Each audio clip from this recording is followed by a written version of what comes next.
The Children's Wellbeing and Schools Bill. Everything you need to know. The petition will be linked in the description. I think after this video, you'll probably be signing it. So let's get into it. The Children's Wellbeing and Schools Bill sounds fluffy, right? Who doesn't want kids' well-being to be looked after?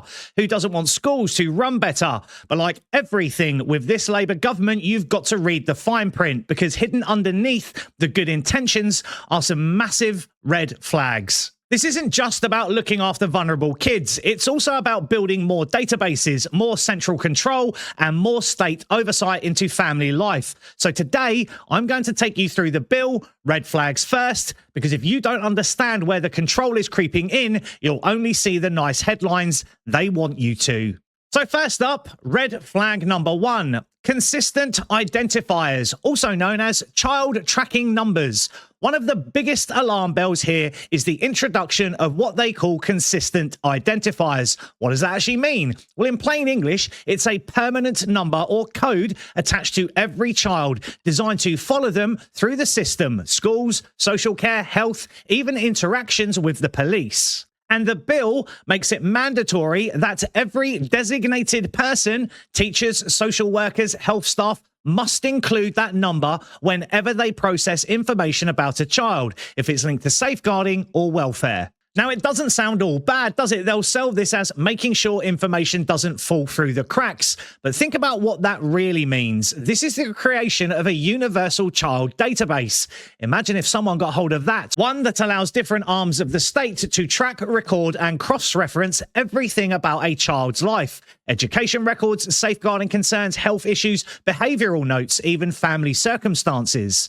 This creates a portfolio of who that person might become, and once a number exists for every child, it's not a big leap to tie that to digital ID systems later on. We've already seen with adults, your NHS number, your national insurance number, your passport ID, they'll all start out as separate. Then one day, as we know, they're all merged into a digital ID platform.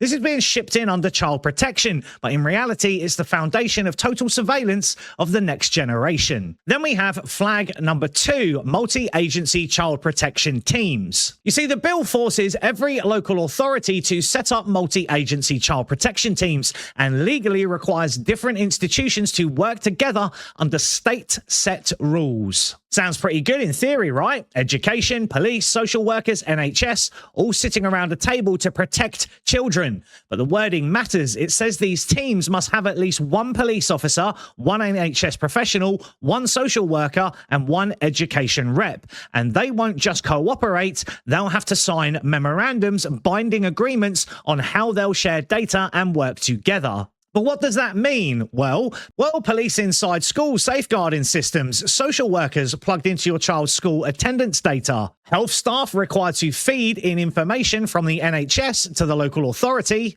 And all of this will be mandated by the Secretary of State. It centralises decision-making, overrides local discretion, and cements policing, healthcare, and education into one surveillance structure. This is not about protecting kids. It's about merging agencies into a single child monitoring unit. Once that's built, it will not go away. Then red flag number 3, data sharing on steroids. The bill introduces a legal duty to share information about children if it could relate to safeguarding or welfare. In practice, that means almost anything. If a teacher, a GP, a youth worker, or even a contracted private provider thinks info might be relevant, they must disclose it to the system. And the kicker?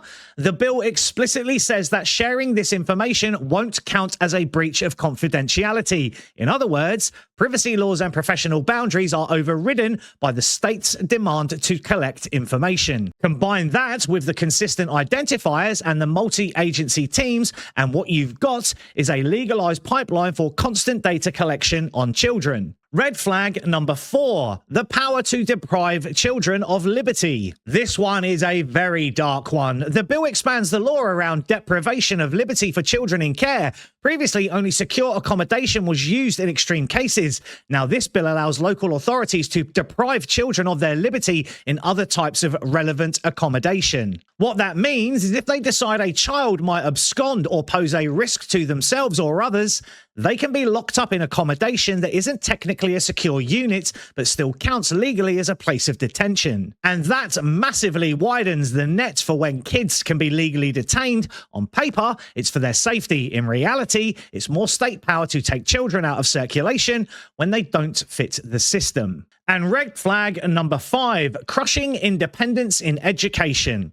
Let's move on to schools. This bill doesn't just tweak things, it fundamentally shifts power from parents and local communities back into the state's hands. Like home education. Parents who want to withdraw their children from school for home education will now need local authority consent in certain cases. Every child not in school will be registered and tracked with mandatory information processing and regular attendance orders. It's surveillance of home educators, pure and simple. They're bringing private and independent institutions under tighter regulation with new standards, powers of entry, investigation, and deregistration. In plain English, more control, less freedom for alternatives outside the state system. Academies. Remember? Academies were sold on the idea of freedom from local authority control. Not anymore. This bill forces them to follow the national curriculum, sets behaviour policies, and amplifies teachers' pay and conditions from the state sector. In other words, goodbye independence. Red flag number 6. Profit caps and state control over care providers. Because the bill also hands the Secretary of State the power to limit profits of fostering agencies and children's homes, impose monetary penalties, demand financial recovery plans, and even order independent business reviews of private providers. I.e., if the state doesn't like you, they can shut you down. Yes, profiteering in child's care is a problem, but this isn't just about stopping exploitation, it's about extending state power over private and voluntary care provision. So what happens when the government caps profits so low that private foster agencies pull out? The state becomes the only provider, and you're left with a nationalised, monopolised care sector, less choice for families, and more power concentrated in Whitehall. Oh, you'd think these would end, wouldn't you? Nope. Red flag number 7, expanding grounds for state interference. The bill also creates corporate parenting duties, expands definition of safeguarding, and broadens what counts as relevant agencies. That means more situations where the state can step in, more grounds for oversight, and more pressure on families already struggling. But don't be in despair, there are some good bits that they'll try and sell you. Not everything in this bill is sinister. There are measures that genuinely could help. For starters, kinship carers. Local authorities must publish clear support packages for grandparents, relatives, or friends raising kids. That includes financial help, housing, health, and education support. A real win for families, keeping children out of the care system. Then there's educational achievement. Extra duties on councils to promote the achievement of children in need or kinship care, with staff appointed to support them. Then there's care leavers, extended help up to the age of 25, especially around housing, and crucially, they won't be judged intentionally homeless if they end up without accommodation. That could stop vulnerable young people being left on the streets. Also, school costs, limits on expensive branded uniforms. Parents have been ripped off for years, so this one is actually common sense. And then breakfast clubs. Free breakfast clubs in primary schools. Cheap policy, but it will make a difference to kids from struggling families if it's implemented correctly, because the last one they did wasn't. So where does this leave us? Well, the Children's Wellbeing and Schools Bill is a classic modern Labour law. On the surface, it's got caring headlines, free breakfast, cheaper uniforms, help for carers. But beneath the surface, it's another massive state power grab, and it isn't the only one. They are centralising education. They are creating surveillance IDs for kids. They are forcing agencies to merge into giant child protection networks. And they are widening powers to detain children, and they are tightening the noose on home education and independent schools. Yes, some of the welfare measures are positive, but here's the reality. You don't need a giant surveillance database to give a child free toast in the morning, and you don't need centralised identifiers to help a grandparent raising their grandchildren. The truth is, this bill isn't really about well-being. It's about control, more data, more oversight, more state involvement in family life, and a precursor to what the future will be. And as always, once these powers exist, they don't don't go away. They become institutionalized and ingrained in the framework of society. Governments of all colours will keep expanding them until one day you wake up and realise the system doesn't trust parents to raise their own kids without constant supervision. So yes, scrutinise this bill now, hold it up to the light, sign the petition, and ask yourself, is this about children's welfare, or is it another brick in the wall of authoritarian state?